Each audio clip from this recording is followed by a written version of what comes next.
Merci beaucoup. Je vais avancer parce que nous avons plusieurs collègues qui certainement ont des questions à vous poser. J'ai entendu de la part de vos deux organisations, dans cette audition, mais aussi dans l'expression que vous avez eu dans le débat public, votre condamnation d'une certaine forme d'agriculture intensive. Vous avez parlé même d'élevage intensif, Madame Gauthier, tout à l'heure. Greenpeace, vous avez aussi évoqué les fermes-usines. Est-ce que vous êtes en mesure de reconnaître tout de même que la taille d'une exploitation française quand même diffère de ce qu'on peut voir ailleurs, mais y compris d'ailleurs dans l'Union européenne, quand on voit, alors excusez-nous, c'est LDC qui nous a fourni quelques informations ce matin là-dessus, mais qui je pense ne sont pas dénués de fondement, sur le fait qu'en France, une exploitation de volailles moyenne, c'est 2300 mètres carrés. Qu'en Union européenne, on peut voir des choses 3 à 5 fois supérieures. Et alors, sur le modèle ukrainien, là, on a même des photos qui nous ont été données, là, où on a carrément des exploitations de 100 000 mètres carrés, avec des regroupements d'exploitation, où finalement, on arrive à quasiment au million de mètres, enfin même plus qu'au million de mètres carrés. Moi, j'ai une vidéo qui circule sur YouTube là d'une exploitation en Argentine, il me semble, de 18 000 vaches laitières pour une seule exploitation. Et est-ce que quand même le modèle français, euh, vous reconnaissez quand même qu'il se base sur des exploitations qui sont quand même de taille humaine par rapport à ce qu'on peut voir parmi nos concurrents? Bon, déjà, je pense qu'on ne peut pas comparer, se dire on va regarder la taille d'une exploitation française et la comparer à la taille d'une exploitation américaine ou brésilienne, parce que ça n'a pas de sens, puisque les pays ne sont pas du tout les mêmes et que les surfaces agricoles autour de ces exploitations-là ne sont pas du tout les mêmes non plus, en fait, de fait. L'autre point que je voulais aborder, c'est que, comme je le précisais en préambule, on est une organisation internationale. Donc ce travail qu'on fait sur l'industrialisation de l'élevage, en réalité, on ne le fait pas que en France, notamment au niveau européen, puisque comme j'expliquais, c'est un échelon que je suis plus particulièrement. On a d'autres bureaux qui sont très engagés contre l'industrialisation de notre agriculture et plus spécifiquement de l'élevage. Et je pense notamment à l'Espagne, je pense aussi à l'Italie. Les Pays-Bas, c'est aussi un sujet sur lequel ils travaillent. L'Allemagne également. Bref, ce que je veux dire par là, c'est que c'est pas au prétexte que le contexte est différent dans les autres pays que nous, on ne doit rien faire en France. En réalité, c'est un sujet que l'on porte dans tous les pays européens pour essayer justement de faire en sorte d'avoir des politiques publiques qui nous permettent d'éviter d'aller encore plus loin dans l'industrialisation pour les pays qui le sont moins industrialisés. Si on regarde la situation française spécifiquement, je vais vous ressortir un énième rapport, je suis désolée, je vais vous saouler avec cette masse de papier qui aura déforesté petite forêt du Morvan. On en a fait un justement sur cette question de l'industrialisation de l'élevage. Pour regarder du côté des définitions, qu'est-ce qu'une ferme-usine, etc. Et notamment, on fait un état des lieux en France. Ce qu'on y explique, c'est qu'en réalité, l'état d'industrialisation de l'élevage, aujourd'hui, il reste très avancé en volaille, en filière porcine également. Sur la filière bovine, je suis d'accord avec vous que la question se pose différemment.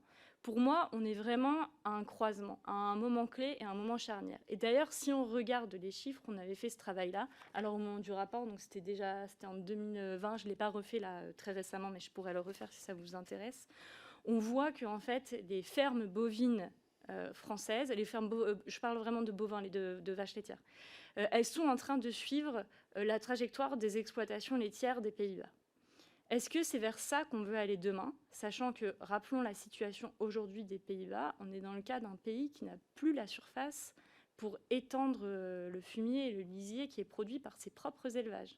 Est-ce que c'est vraiment ça qu'on veut demain, atteindre cette situation-là, et un point de non-retour, en fait, dans lequel on se retrouve à devoir prendre des décisions du jour au lendemain qui forcément sont inacceptables pour les gens à partir du moment où elles sont prises du jour au lendemain. C'est pour ça que pour nous, c'est vraiment important de poser cette question de l'industrialisation de l'élevage sur toutes les filières, et pas que sur les filières volailles et porcines, mais aussi sur les filières bovines, même si, effectivement, la filière bovine n'est pas au même niveau d'industrialisation que les autres filières.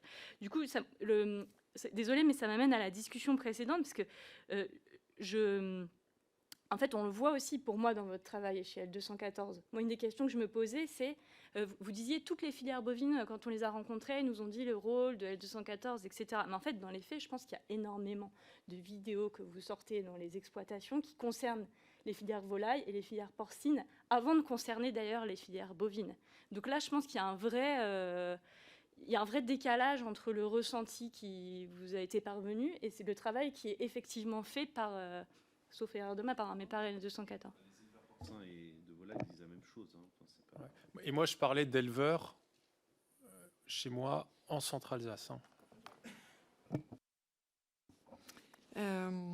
Pour prendre la suite, moi je vais citer le rapport du gouvernement, l'évaluation de la souveraineté agricole et alimentaire de la France, qui date de mars 2024, et qui note que les fermes françaises sont en moyenne plus grandes en surface que leurs voisines, Allemagne, Espagne, Italie. On constate cependant des différences notables dans certaines filières. Exploitation porcine nettement plus grande en Espagne, par exemple, certaines exploitations en grande culture significativement plus grandes en Allemagne. Mais cette image d'Épinal qu'on véhicule qu'en France, on n'aurait que des petites fermes familiales d'exploitation et tout ça, c'est quand même à relativiser d'une part. Et d'autre part, encore une fois, peut-être revenir à la question de base, quoi. Qu'est-ce qu'il est utile, nécessaire de faire pour nourrir l'humanité avec humanité, finalement. C'est ça la question. C'est est-ce que réellement on a besoin de créer autant de souffrances animales, autant de souffrances humaines pour manger des produits dont on peut très bien se passer? Donc il y a vraiment cette question-là. Et puis moi j'ai entendu LDC un petit peu ce matin, et puis de fait on se croise beaucoup.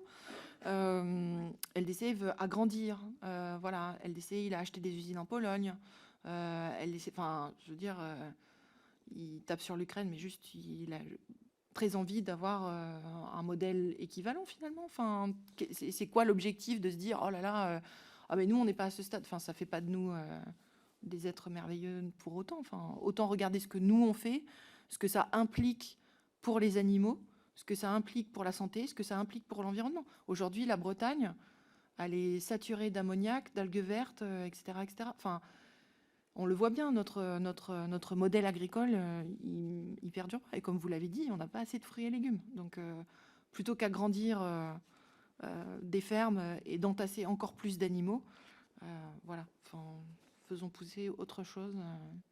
Profitons-en pour faire des cultures plutôt qu'étendre à outrance tout ça. Enfin, c'est vraiment une question justement de vision, de modèle. Aujourd'hui, il y a suffisamment de fermes d'élevage en France.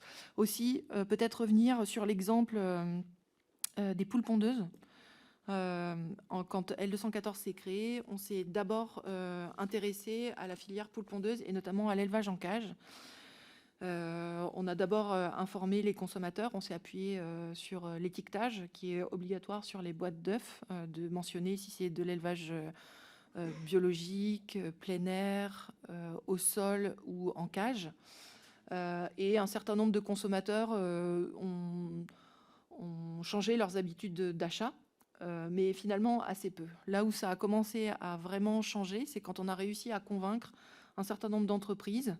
On a commencé petit avec Novotel, puis Monoprix, puis Super U. Ça a été l'ensemble des supermarchés, les fabricants, l'hôtellerie-restauration, jusqu'aux producteurs comme le groupe Avril, qui fait quand même un quart de la production d'œufs en France. Et là, du coup, on est passé de 80% de poules pondeuses en cage à 21%. Là, ça bouge. Enfin, voilà, c'est là où ça bouge. Sauf que c'est pas l'action des ONG qui aurait dû faire bouger. Ça aurait dû être l'action des pouvoirs publics.